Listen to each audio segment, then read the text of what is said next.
ಮಾಜಿ ಸಚಿವರು ಸುಧಾಕರ್ ಅವರು ಇದೇ ವಿಚಾರವಾಗಿ ಮಾತಾಡ್ತಾರೆ. ಈ ಚಿಕ್ಕಬಳ್ಳಾಪುರದಲ್ಲಿ ಎಲ್ಲ ನರಸತ್ತು ಅಂತ ಕಾಂಗ್ರೆಸ್ ಇದ್ದಾರೆ, ಯಾರನ್ನೂ ಕೂಡ ಇವ್ರನ್ನ ಅಧ್ಯಕ್ಷ ಮಾಡಲಿಲ್ಲ, ಬದಲಿಗೆ ಗೌರಿಬಿದನೂರನ್ನು ಕರ್ಕೊಂಡ್ಬಂದು ಕೂಡ ಅಧ್ಯಕ್ಷ ಮಾಡಿದ್ದಾರೆ. ಇಲ್ಲಿ ಇಲ್ಲ ಅನ್ನೋಂಥ ನೋಡಿ, ನಮ್ಮ ಚಿಕ್ಕಬಳ್ಳಾಪುರದ ಸ್ಥಳೀಯ ಕಾಂಗ್ರೆಸ್ ಮುಖಂಡರು ತುಂಬ ಎಫಿಷಿಯೆಂಟ್ ಇದ್ದಾರೆ. ಮೋಸ್ಟ್ಲಿ ಅವ್ರ ಹಿಂದೆ ಇರೋರ ನರಸತ್ತವರು, ನನ್ನ ಹಿಂದೆ ಇರೋರಂತ ಅವ್ರು ಅವಲೋಕನ ಮಾಡ್ಕೋಬೇಕು. ಮೊನ್ನೆ ಚುನಾವಣೆಯಲ್ಲಿ ಯಾರು ಗೆದ್ದಿದ್ರೆ ಅವ್ರ ಫಾಲೋವರ್ಸ್ ಗಂಡಸರು, ಯಾರು ಸೋತಿದ್ರೆ ಅವ್ರ ಫಾಲೋವರ್ಸು ನರಸತ್ತವರು. ಮೋಸ್ಟ್ಲಿ ಇದನ್ನ ಅವ್ರಿಗೆ ಬಿಡ್ತೀನಿ, ನಾನು ಇದ್ರ ಬಗ್ಗೆ ಏನು ಮಾತಾಡಕ್ಕೆ ಇಷ್ಟಪಡ್ತೀನಿ. ಸರ್, ಈಗ ಪ್ರಚಾರ ಯಾವ ರೀತಿ ನಡೀತಿದೆ, ಅದು ಯಾವ ರೀತಿ ಜನರಿಗೆ ಒಳ್ಳೆಯದಾಗಿದೆ ಸರ್? ಈಗ ಪಂಚ ಗ್ಯಾರಂಟಿಗಳಿಗೆ ನಾವು 50,000ಕ್ಕೂ ಹೆಚ್ಚು ಕೋಟಿ ಸ್ಪೆಂಡ್ ಮಾಡ್ತಿದ್ವಿ. ಭಾಳಷ್ಟು ಜನ ಬಡವರಿಗೆ, ಹಿಂದುಳಿದ ವರ್ಗದವ್ರಿಗೆ ಇದು ಆಶಾದೀಪ ಆಗಿದೆ. ಈ ನಿಟ್ಟಿನಲ್ಲಿ ನಾವು ನಾಳೆ ಚಿಂತಾಮಣಿಯಲ್ಲಿ ಮಾನ್ಯ ಮುಖ್ಯಮಂತ್ರಿಗಳು, ಗೃಹ ಸಚಿವರು ಚಿಂತಾಮಣಿಯಲ್ಲಿ ಬೃಹತ್ತಾದ ಗ್ಯಾರಂಟಿ ಯೋಜನೆಯ ಒಂದು ಯಶಸ್ವಿ ಮೀಟನ್ನು ಮಾಡ್ತಿದ್ವಿ. ಮತ್ತು ಅಲ್ಲೇ ಒಂದು ಪೆರೇಸಂದ್ರ ಸ್ಟೇಷನ್ ಉದ್ಘಾಟನೆನ ಅಲ್ಲಿಂದನೇ ಮಾನ್ಯ ಮುಖ್ಯಮಂತ್ರಿಗಳು, ಹೋಮ್ ಮಿನಿಸ್ಟರ್ ಕೈಯಲ್ಲಿ ನಾವು ಉದ್ಘಾಟನೆ ಮಾಡಿಸ್ತಿದ್ವಿ. ಖಂಡಿತವಾಗೂ ಈ ಗ್ಯಾರಂಟಿಗಳು ನಮ್ಮ ಸರ್ಕಾರದ ಜನಪರ ನಿಲುವುಗಳಿಂದ ನಾವು ಈ ಬಾರಿ 22ಕ್ಕೂ ಹೆಚ್ಚು ಸ್ಥಾನ ಗೆಲ್ಲೋ ಭರವಸೆ ನಮ್ಮಲ್ಲಿ ಖಂಡಿತವಾಗೂ ಇದ್ದೇ ಇದೆ ಸರ್. ಟಿಕೆಟ್ ಘೋಷಣೆ ವಹಿಸ್ತೇನೆ.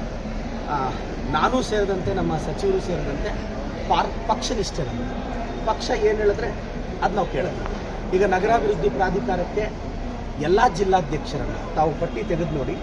ಜಿಲ್ಲಾಧ್ಯಕ್ಷರು ಯಾರು 5 ವರ್ಷಕ್ಕಿಂತ ಹೆಚ್ಚಾಗಿ ಜಿಲ್ಲಾಧ್ಯಕ್ಷರಾಗಿತ್ತು ಅವ್ರಿಗೆಲ್ಲ ನಾವು ಬೋರ್ಡ್ ಕೊಡಬೇಕಾಗಿತ್ತು. ಕಾರಣಾಂತರಗಳಿಂದ ಡಿಲೇ ಆಯಿತು. ಅದಕ್ಕೆ ಎಲ್ಲ ಪ್ರಾಧಿಕಾರಗಳಲ್ಲಿ ನಾವು ಜಿಲ್ಲಾಧ್ಯಕ್ಷರನ್ನೇ ಕೂರಿಸಿದ್ವಿ. ಆ ಫಾರ್ಮಾಲಿಟಿನ ಚಿಕ್ಕಬಳ್ಳಾಪುರದಲ್ಲೂ ಫಾಲೋ ಮಾಡಿದ್ದೀವಿ. ಗೌರಿಬಿದನೂರು ಮೂಲವಾದಂಥ ಕೇಶವರೆಡ್ಡಿ ಅವರು ಕಷ್ಟದಲ್ಲಿ ಪಾರ್ಟಿ ನಡೆಸಿದ್ದಾರೆ, ಮೀಟಿಂಗ್ ಮಾಡಿದ್ದಾರೆ, ಟಫ್ ಟೈಮಲ್ಲಿ ಪಾರ್ಟಿ ನಡೆಸಿದ್ದಾರೆ. ಅವ್ರಿಗೆ ಪ್ರಾತಿನಿಧ್ಯ ಕೊಟ್ಟಿದ್ದೀವಿ. ತಮ್ಮ ಜೀವಮಾನದಲ್ಲಿ ಯಾರಿಗೂ ಸಹಾಯ ಮಾಡ್ತಿದ್ದ ವ್ಯಕ್ತಿನ ಗೆಲ್ಸಿದ್ದೀರಾ ಅಂತ ಇಲ್ಲ, ನಿನ್ನೆ ಭಾಳ ಒಳ್ಳೆ ಮಾತು ಹೇಳಿದ್ದಾರೆ. ನನ್ನ ಜೀವಮಾನದಲ್ಲಿ ಚಿಕ್ಕಬಳ್ಳಾಪುರದಲ್ಲಿ 2006-7ರಿಂದ 10,000ಕ್ಕೂ ಹೆಚ್ಚು ಜನಕ್ಕೆ ಪಾಠ ಮಾಡಿದ್ದೀನಿ. ಲೈಫ್ ಈಸ್ ಬ್ಯೂಟಿಫುಲ್ ಕಾರ್ಯಕ್ರಮದಿಂದ ಮೋಟಿವೇಟ್ ಮಾಡಿದ್ದೀನಿ. 60 ಜನ ಇವತ್ತು ಕನ್ನಡ ಮೀಡಿಯಂ ಸ್ಕೂಲ್ ಮಕ್ಕಳಿಗೆ 2 ತಿಂಗಳಿಂದ ಬೆಂಗಳೂರಲ್ಲಿ ಟ್ರೈನಿಂಗ್ ಮಾಡ್ತಿದ್ದೀನಿ.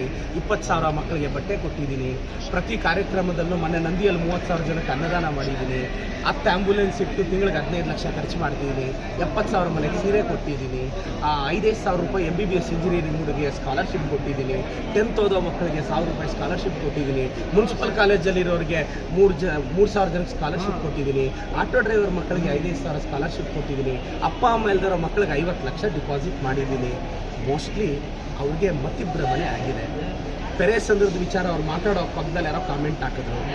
ಮೋಸ್ಟ್ಲಿ ಅವ್ರ ಕುಟುಂಬ ಏನು ಮಾಡಿದೆ, ನನ್ನ ಕುಟುಂಬ ಏನು ಮಾಡಿದೆ ಅಂತ ಪೆರೇಸಂದ್ರದ ಜನತೆಗೆ ಗೊತ್ತು. ಇಲ್ಲ, ನನಗೆ ಆ ಪ್ರಮಾಣದ ಓಟು ಬರ್ತಿರಲಿಲ್ಲ. ನಾನು ಇದೇ ಸಂದರ್ಭದಲ್ಲಿ ಮಾನ್ಯ ಅನಂತಕುಮಾರ್ ಅವ್ರ ಬಗ್ಗೆ ಮಾತಾಡ್ಬೇಕು, ನನಗೆ ವೇದಿಕೆ ಸಿಗಲಿಲ್ಲ. ಮಾನ್ಯ ಅನಂತಕುಮಾರ್ ಹೆಗಡೆ ಅವರೇ, ಸಂವಿಧಾನನ ಬದಲಿಸ್ತೀವಿ ಅಂತ ನೀವೇನೋ ಸ್ಟೇಟ್ಮೆಂಟ್ ಕೊಟ್ರಿ. ನಿಮ್ಮಪ್ಪ, ನಿಮ್ಮ ತಾತ, ಅವರಪ್ಪ ಕೈಯಲ್ಲೂ ಅದಾಗಲ್ಲ.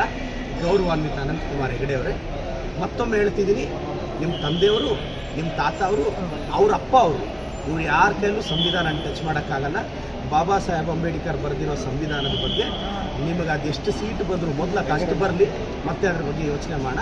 ಅನಂತಕುಮಾರ್ ಹೆಗಡೆ ಅವ್ರಿಗೆ ಮೊನ್ನೆ ಒಂದು ಎಕ್ಸಾಂಪಲ್ ಹೇಳ್ತಾ ಇದ್ರು. ಆನೆ ಹೋಗುವಾಗ ನಾಯಿ ಬೊಗಳುತ್ತೆ ಅಂತ ಈ ಕತೆ ಹೇಳಿದ್ರು ನೆನ್ನೆ. ಆನೆ ಹೋಗುವಾಗ ನಾಯಿ ಬೊಗಳುತ್ತೆ ಅಂತ.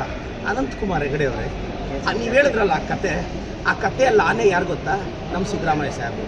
ಅದು ಇನ್ನೊಂದು ಪ್ರಾಣಿ ಇದೆ ಅಲ್ಲ, ಅದು ತಾವ ಅಂತ ಕೇಳ್ತಿದ್ದೀನಿ ಅಷ್ಟೇ ಸರ್. ಮತ್ತೆ ನಾನು ತಪ್ಪಾಗ್ತೀನಿ ಬಿಡಿ.